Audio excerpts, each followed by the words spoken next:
عقابوں کا جھنڈ، بلند پرواز اور منزل نہ معلوم۔ جھنڈ میں شامل ہر عقاب بس یہی سوچ رہا تھا کہ نہ جانے اس سفر کا اختتام کہاں پر ہوگا۔ مسلسل 2 گھنٹے کی پرواز سے اعصاب جواب دینے لگے تھے۔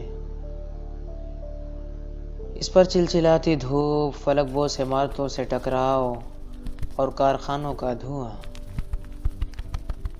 سب کو لگ رہا تھا مانو قیامت برپا ہو گئی ہے۔ صبح جب ان کے سفر کا آغاز ہوا تو سب ٹھیک ٹھاک تھا۔ ایک پرانے مکان کی چھت سے ہجرت کرنے کے بعد فٹ پاتھ پر یہ لوگ تھوڑی دیر کے لیے تازہ دم ہو لیے۔ ان کے سفر کا پھر سے آغاز کافی تکلیف دہ ثابت ہوا۔ کافی دیر سے کوئی آسرا مل ہی نہیں رہا تھا کہ جہاں رک کر کم از کم آرام کی سانس لے سکیں۔ آخر جھنڈ کے سردار کو ایک عمارت کی چھت مناسب نظر آئی تو اس نے اپنے مخصوص انداز میں اشارہ دیتے ہوئے چھت کی طرف رخ کیا۔ بابا، یہاں بدن جل رہا ہے۔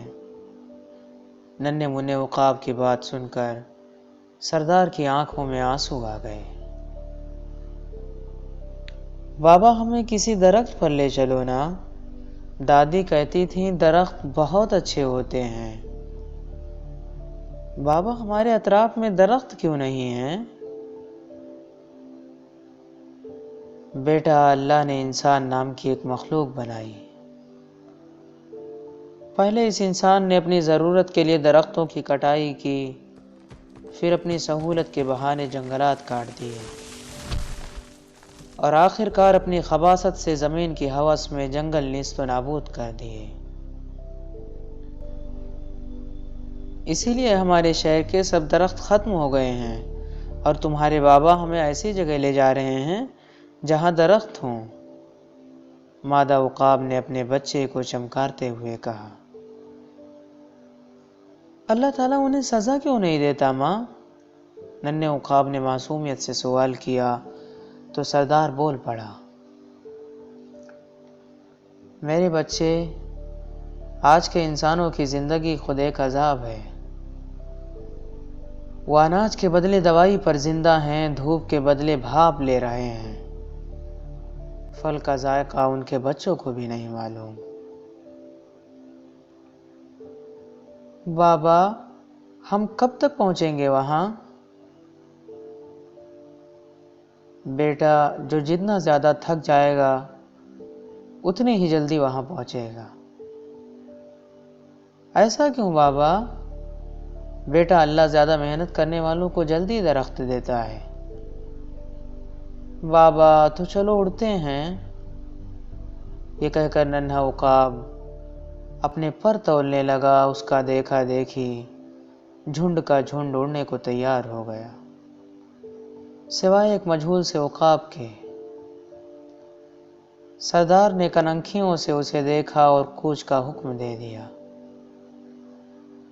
ننھا عقاب پھر بول پڑا۔ چاچا کیوں نہیں آ رہے ہیں؟ بیٹا، وہ بہت تھک گئے ہیں، اب اللہ فرشتوں کو بھیجے گا اور وہ انہی درختوں والے علاقوں میں لے جائیں گے۔ اچھا، مجھے بھی جانا ہے، مجھے بھی جانا ہے۔ ننھا عقاب ضد کرنے لگا تو جھنڈ کے سردار کی آنکھوں میں آنسو آ گئے۔ بھلا وہ جھنڈ والوں کو کیسے بتاتا کہ دنیا میں کوئی درخت بچا ہی نہیں؟ سردیوں میں دوسرے دیش سے آنے والے پرندے بھی درختوں کی تلاش میں مارے گئے۔ شہر سے کتنے پرندوں نے ہجرت کی، کسی کی کوئی خبر تک نہیں آئی، شاید وہ بھی مارے گئے۔ بابا، او بابا، کہاں کھو گئے؟ بولو نا، میں کب پہنچوں گا؟ بہت جلد، کہتے ہوئے جھنڈ کے سردار نے پرواز لگائی، جسے دیکھ کر تمام عقاب اپنے ساتھی کی لاش کو چھوڑ کر آگے بڑھ گئے۔ سفر ہوتا رہا، پڑاؤ آتے رہے، عقاب مرتے رہے اور آخر ایک دن ننھا عقاب بھی درختوں کے علاقے میں پہنچ گیا، جسے مردہ دیکھ کر بوڑھے عقاب نے دعا کے لیے ہاتھ اٹھا دیے۔